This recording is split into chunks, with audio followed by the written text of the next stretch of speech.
मिरजेत टोळी युद्धातून तरुणाचा खून, एक जखमी. मिरजेत कमानवेस येथील घटना.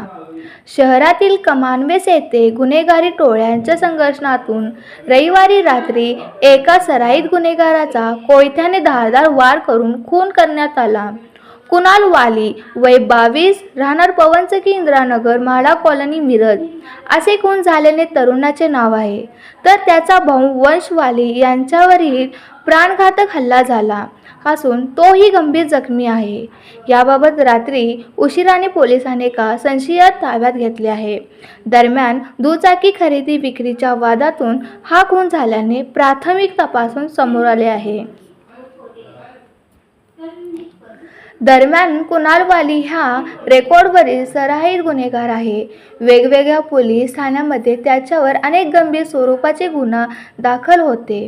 काही वर्षापूर्वी त्याच्यावर मोक्काअंतर्गत कारवाई झाली होती. नुकताच तो मोक्का कारवाईतून सुटून बाहेर आला होता. त्यानंतर गुन्हेगारी टोळ्यांशी त्याचा संबंध होते. या कारणाने गुन्हेगारी टोळ्यांमध्ये वारंवार संघर्ष उद्भवत होता.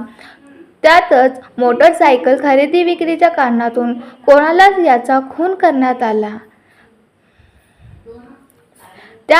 मोटरसायकल खरेदी विक्रीच्या कारणातून कुणाल याचा खून करण्यात आल्याचे पोलिसांच्या प्राथमिक तपासातून समोर आले आहे. गुन्हेगारी टोळी युद्धात तरुणाचा खून झाल्याने शहरात खळबळ आली आहे.